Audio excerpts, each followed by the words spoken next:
2024 లేదా 25లో డిగ్రీ లేదా బీటెక్ చదివారా? సాఫ్ట్‌వేర్ జాబ్ కోసం ఎదురు చూస్తున్నారా? అయితే కోడ్‌జ్ఞాన్ 100 డేస్ కోర్సులో చేరండి. జాబ్ సాధించండి. సార్ అమ్మాయిలు ఎవరైనా కూడా ఐటీ రిలేటెడ్‌గా నేను జాబ్ చేయాలి అనుకునేటప్పుడు ఫస్ట్ అందరూ అమ్మాయిలు ఎస్పెషల్లీ సెక్యూర్‌గా ఉండాలి అని చూస్తారు. సో, అలా ఒక సెక్యూర్‌గా ఉండాలి అనుకున్నప్పుడు ఐటీ ఫీల్డ్‌లో వాళ్ళు స్పెషల్‌గా బిల్డ్ చేసుకోవాల్సిన స్కిల్స్ ఏంటి సార్? సో గర్ల్స్ బేసిక్గా గర్ల్స్ భయపడతారు, అటు ఫ్యామిలీస్ భయపడుతూ ఉంటాయి. అవును. ఎట్లాగా ఉంటుంది ఏంటి అని, అంటే సొసైటీలో బోత్ జరుగుతూ ఉంటాయి కదా. ట్రూ. సో దాన్ని బేస్ చేసి ఇప్పుడు మనం లైక్ టెక్నికల్ రిలేటెడ్ మాట్లాడితే గర్ల్స్ స్పెసిఫిక్గా జాబ్స్ క్రాక్ చేయాలి ఆర్ జాబ్స్లో ఉన్నప్పుడు ఎలాంటి స్టెప్స్ ఫాలో అవ్వచ్చు ఎట్లాంటివి చూసుకుంటే, నేను స్టెప్ STEP ఈ స్టెప్ అనే వర్డ్ని ఎక్స్ప్లెయిన్ చేస్తాను. Okay. అట్లా సో ఎస్ అంటే స్కిల్ సెక్యూరిటీ ఇంపార్టెంట్ అనమాట. జనరల్గా అంతా ఏమనుకుంటాం, జాబ్ సెక్యూరిటీ అనుకుంటాము. ఇప్పుడు అంతా లే ఆఫ్స్ చూస్తున్నాము. అవునవును. సో ఆ లే ఆఫ్లోకి వెళ్ళకూడదు అంటే గనక మనల్ని కాపాడేది జాబ్ కాదు, స్కిల్. సో స్కిల్ ఎంత బాగుంటే, ఇన్డెప్త్గా ఒక స్కిల్ ఉండాలి.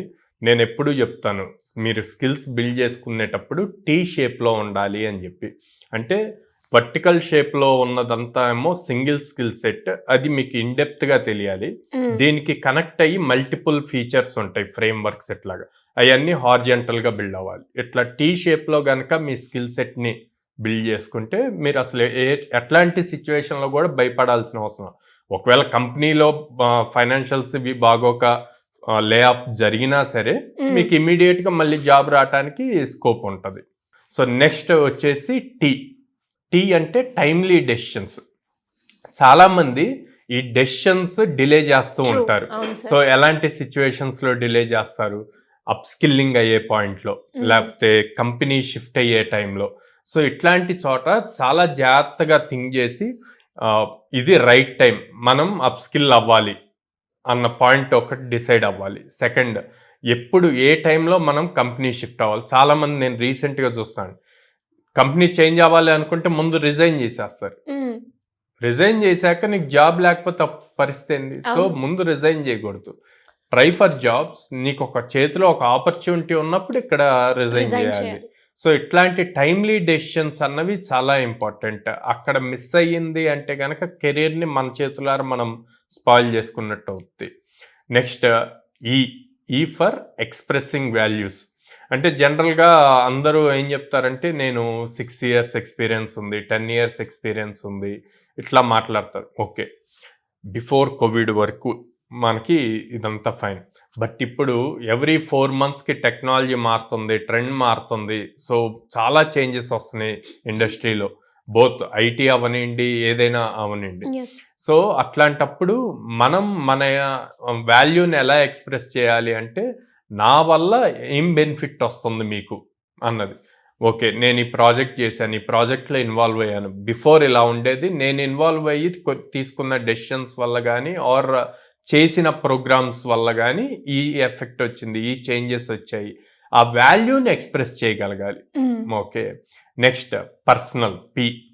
సో ఈ పర్సనల్ అన్న దాంట్లో ఏం చూస్తారు, ఎంతసేపటికి కంపెనీ మీద డిపెండ్ అవ్వటము. మన 9 to 6 జాబ్ అనుకోండి. ఓకే, కంపెనీలో వర్క్ ఉంటుంది. జనరల్గా కంపెనీస్లో ఎవరైనా బాగా వర్క్ చేస్తే వాళ్ళకి ఇంకొంచెం ఎక్స్ట్రా వర్క్ ఇస్తారు, తినైతే బాగా నమ్మకం మనకి ఆన్ టైం కంప్లీట్ చేస్తారు అన్న పాయింట్ ఉంటుంది.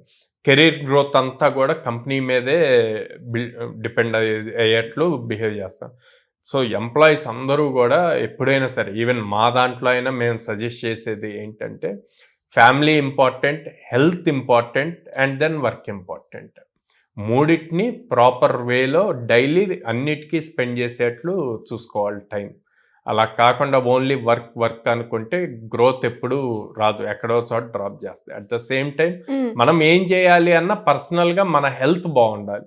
మన హెల్త్ బాగుంటేనే ఏదైనా చేయగలుగుతాం. సో ఈ 4 STEP, skill security, timely response, expressing the values and personal development, 4 ఉంటే గనక గర్ల్స్ ఎప్పుడైనా వాళ్ళ కెరీర్ని మంచిగా బిల్డ్ చేసుకోవచ్చు. అంటే ఎలా సార్, చాలా మంది అమ్మాయిలకి ఎస్పెషల్గా రకరకాల డౌట్స్ ఉంటూ ఉంటాయి. అంటే ఇప్పుడు నా గ్రాడ్యుయేషన్ అయిపోయింది, గ్రాడ్యుయేషన్లోనే నాకు జాబ్ రాలేదు, ఇప్పుడు ఒక కోర్స్ నేర్చుకుంటే కూడా నాకు జాబ్ వస్తుందా అన్న డైలమాలో ఉంటారు. అంటే అదొక డైలమా అయితే, కోర్సులో జాయిన్ అవ్వాలి అంటే నా స్కిల్కి ఏది సెట్ అవుతుంది అనేది ఒక క్వశ్చన్ మార్క్. ఇలా ఎలాంటి డౌట్స్ ఉన్నా కూడా మిమ్మల్ని అప్రోచ్ అయ్యి ఒక కెరియర్ గైడెన్స్ తీసుకోవాలి అనుకునే వాళ్ళు ఎవరైనా కూడా, అమ్మాయిలైనా అబ్బాయిలైనా, ఎలా మిమ్మల్ని అప్రోచ్ అయ్యే ఛాన్స్ ఉందంటారు? స్క్రీన్ మీద కనిపిస్తున్న నెంబర్కి కాల్ చేయొచ్చండి, ఆర్ డైరెక్ట్ నా ఇన్స్టాగ్రామ్ పేజ్కి మెసేజ్ చేయొచ్చు, సాయిరామ్ ఉప్పుగుంట్ల అని ఉంటుంది, దాన్ని నేనే డైరెక్ట్ రిప్లై ఇస్తాను. ఆర్ డైరెక్ట్గా మా బ్రాంచెస్కి విజిట్ చేయొచ్చు, విజిట్ చేసి అక్కడ మా కౌన్సిలర్స్తో మాట్లాడచ్చు. ఇంకా డౌట్స్ ఉంటే నా అవైలబుల్ టైం కనుక్కొని నన్నే డైరెక్ట్గా కలవచ్చు, కలిసి వీళ్ళ డౌట్స్ అన్నీ కూడా క్లారిఫై చేసుకోవచ్చు. అండ్ మా బ్రాంచెస్కి విజిట్ చేయడానికి లైక్ విజయవాడలో మొగల్రాజ్పురంలో ఉంది, and Hyderabad JNT metro station దగ్గర ఉంది, అండ్ అమీర్పేటలో చెన్నై షాపింగ్ మాల్ ఆపోజిట్లో ఉందన్నమాట. అమ్మాయిల గురించి మాట్లాడుకున్నప్పుడు మనం ఆన్సర్లో కూడా మాట్లాడడం సెక్యూర్ లైఫ్ ఎక్స్పెక్ట్ చేస్తూ ఉంటారు కాబట్టి, సో దానికి సంబంధించి రీసెంట్గా హాస్టల్ కూడా ఉంది అన్నారు. ఏ ఏరియాలో, ఏ బ్రాంచ్ దగ్గర ఉంది సార్? సో విజయవాడ బ్రాంచ్లో విత్ ఇన్ ద క్యాంపస్లోనే మనకి గర్ల్స్కి హాస్టల్ ఫెసిలిటీ ప్రొవైడ్ చేస్తున్నామండి. సో అప్పుడు ఇంకా మోర్ సెక్యూర్డ్ ఉంటారు, అండ్ మోర్ స్టడీస్ మీదే ఫోకస్ చేసి, అప్ స్కిల్లింగ్ మీద ఫోకస్ చేసి జాబ్స్ ఈజీగా క్రాక్ చేయగలుగుతారు.